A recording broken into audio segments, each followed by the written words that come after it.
நண்பர்களே, இன்று நாம் பேசப் போவது சமுதாயத்தில் நாம் எதிர்கொள்ள இருக்கும் ஒரு முக்கிய விஷயத்தை பற்றி. முன்னொரு காலத்தில் தமிழ்நாட்டில் மிகவும் பரவலாக இருந்தது கூட்டு குடும்ப முறை. தாத்தா, பாட்டி, அப்பா, அம்மா, மாமா, மாமி, சித்தப்பா, பெரியம்மா எல்லோரும் ஒரே வீட்டில் ஒரே அடுப்பில் சமைத்து ஒரே மனதில் வாழ்ந்த காலம் அது. அந்த காலத்தில் பொறுப்புகள் பகிர்ந்தாலும் முடிவுகள் பெரும்பாலும் மூத்தவர்களின் கையில் இருந்தது. ஆனால் காலம் மாறியது. நகரமயமாக்கல், வேலை வாய்ப்புகள், கல்வி மற்றும் வாழ்க்கை தேவைகள் காரணமாக இன்று அதிகரித்துள்ளது தனி குடும்ப முறை. அப்பா, அம்மா மற்றும் குழந்தைகள் மட்டுமே உள்ள ஒரு சிறிய குடும்பம். ஆனால் குடும்பம் சிறியதாக மாறினாலும் அதற்குள் இருக்கும் பொறுப்புகள் இன்னும் பெரியதாகவே உள்ளது. ஆண் குடும்பத்தின் முக்கிய பொருளாதார ஆதாரம். வெளியில் வேலை, வருமானம் ஈட்டல், சமூக உறவுகள், முடிவெடுப்புகள் எல்லாமே ஆணின் பொறுப்பாக இருந்தது. ஆண் வீட்டின் தலை என்ற எண்ணமே நிலவியது. பெண் வீட்டின் முதுகெலும்பு. வீட்டு வேலை, சமையல், குழந்தை வளர்ப்பு, பெரியவர்களின் பராமரிப்பு, உறவுகள் இணைப்பது எல்லாவற்றையும் அமைதியாக செய்தவள். அவள் வெளியில் அதிகமாக தெரிவதில்லை, ஆனால் வீட்டுக்குள் அவளே எல்லாம். ஆனால் இன்று பெண்கள் கல்வியில் முன்னேறினர், வேலை வாய்ப்பில் உயர்ந்தனர். தொழில், நிர்வாகம், அறிவியல், காவல், அரசியல் எங்கும் பெண்களின் பங்களிப்பு உயர்ந்துள்ளது. இன்று ஒரு குடும்பத்தில் ஆண் மட்டுமல்ல, பெண்ணும் குடும்பத்தின் பொருளாதார தூணாக நிற்கிறாள். அதேபோல் ஒரு தந்தை இன்று குழந்தையை பள்ளிக்கு அழைத்துச் செல்கிறான், சமையலிலும் கை கொடுக்கிறான், வீட்டு வேலைகளிலும் பங்கு பெறுகிறான். இதுதான் நவீன தமிழக குடும்பத்தின் மாற்றம். இன்று சிறந்த குடும்பம் என்பது ஆணாட்சி குடும்பம் அல்ல, பெண் ஆதிக்க குடும்பம் அல்ல, ஆண் பெண் சமநிலை கொண்ட குடும்பம். முடிவுகள் சேர்ந்து எடுக்கப்படுகின்றன, பொறுப்புகள் பகிர்ந்து கொள்ளப்படுகின்றன, சந்தோஷமும் சோறும் இருவருக்கும் சமமாக பகிரப்படுகிறது. இப்படியான குடும்பத்தில் வளர்கிற குழந்தைகள் ஆண் மட்டுமே எல்லாம் என்ற எண்ணத்தையும் இழக்கிறார்கள். பெண் வீட்டுக்குள் மட்டுமே என்ற கட்டுப்பாட்டையும் உடைக்கிறார்கள். அவர்கள் கற்றுக்கொள்வது ஒன்றுதான், மனிதன் மனிதி சமம். இன்றைய காலத்தில் குடும்ப பொருளாதார வளர்ச்சியை பற்றி பேசும்போது பெண் பங்கு மிகச் சிறப்பாக திகழ்கிறது. ஒரு காலத்தில் சமைத்தல், வீட்டு வேலை, குழந்தை பராமரிப்பு போன்ற பொறுப்புகளில் மட்டுமே கட்டுப்படுத்தப்பட்ட பெண் இன்று அந்த சுவற்றை கலைத்துவிட்டு குடும்ப முன்னேற்றத்தின் முக்கிய முடிவு செய்யும் நபராக உயர்ந்திருக்கிறார். ஒரு குடும்பம் வறுமையுடன் போராடும் போது அந்த வீட்டு பெண்ணின் மனவலிமையே முதலில் எழுகிறது. சமையலறையிலிருந்து தொடங்கி சந்தைக்கு, தொழிற்சாலைக்கு, ஐடி நிறுவனத்துக்கு, வீட்டிலிருந்து ஆன்லைன் தொழிலுக்கு, அதன் எல்லாமே இன்று பெண்ணின் திறமையின் வெளிப்பாடாக இருக்கிறது. ஒரு பெண் தினமும் தன்னை நிரூபிக்க களத்தில் இறங்குகிறாள். ஆனால் அவள் தோற்கும் இடம் எது தெரியுமா? வேலையில் இல்லை, வறுமையில் இல்லை, அவளை பார்த்து சிரிக்கும் இந்த உலகத்தில்தான்.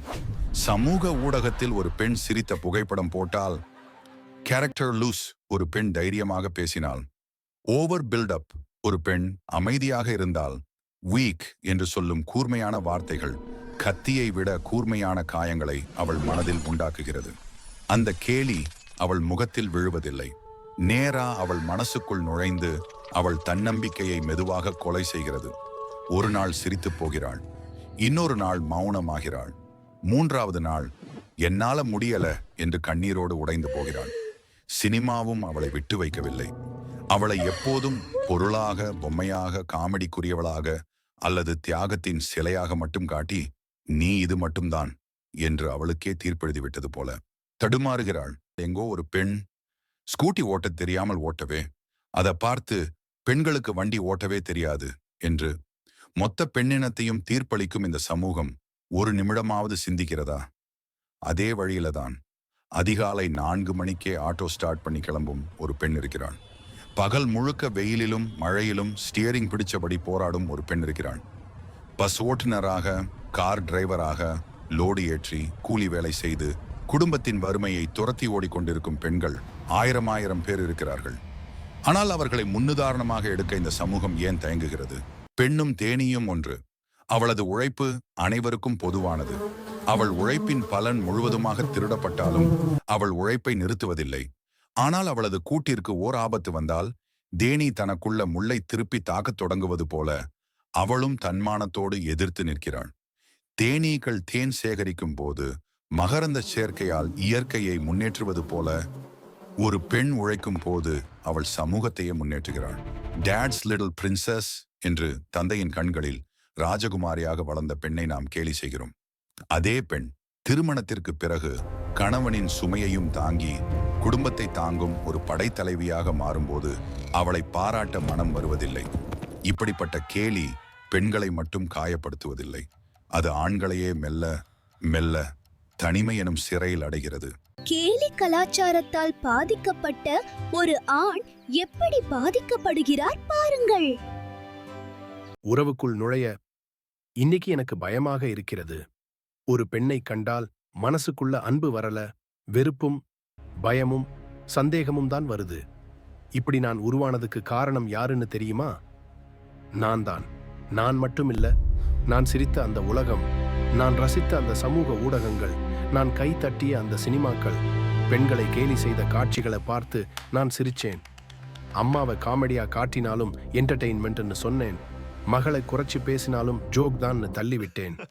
அப்போ எனக்கு தெரியல, அந்த கேலி என்னோட மனசுக்குள்ள மெதுவா மெதுவா வெறுப்பாக மாறிக்கிட்டு இருந்ததுன்னு.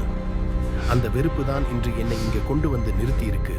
நாளடைவில் அந்த வெறுப்பு பெண்கள் மீது வன்முறையை கூட நியாயப்படுத்தும் அளவுக்கு என்னோட சிந்தனையை விஷமாக்கி விட்டது. அதன் விளைவு என்ன? ரிலேஷன்ஷிப் மேல நம்பிக்கை இல்ல, உறவுன்னா பயம், திருமணம்னா அச்சம். ஒரு பெண்ணிடம் மனம் திறப்பதே ஒரு ரிஸ்க் போல தோணுது. ஆனா இந்த பயம் பெண்களால வந்ததா?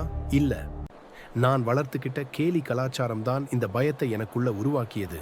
இன்றைக்கு நான் யாரையும் குற்றம் சொல்ல முடியாது.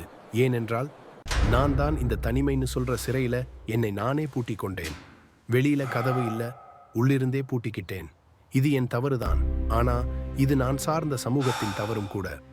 இந்த கேலி தொடர்ந்தால், இந்த வெறுப்பு தொடர்ந்தால், இந்த பயம் தொடர்ந்தால் உறவுகள் சிதறும், குடும்பங்கள் உடையும், சமூக கட்டமைப்பு சீர்குலையும். அதுதான் இன்று சில நாடுகளில் நாம் பார்க்கும் தனிமை, மன அழுத்தம், உறவு பயம். இதை இப்போதே நிறுத்தணும். பெண்களை புகழ வேண்டியதில்லை, பெண்களை உயர்த்த வேண்டியதில்லை. ஒரே ஒரு விஷயம் போதும், பெண்களை கேலி செய்வதை நிறுத்துவோம். அவ்வளவுதான். அந்த ஒரு நிறுத்தமே ஒரு தலைமுறையை காப்பாற்றும். எந்த ஒரு கேலி கலாச்சாரத்தையும் தவிர்ப்போம். மனிதன் மனிதி காப்போம். இது போன்ற பயனுள்ள வீடியோக்களை தொடர்ந்து பெற நேரம் பேசினால் சேனலை சப்ஸ்கிரைப் செய்ய மறக்காதீங்க. மீண்டும் நேரம் பேசும். அதுவரை நன்றி.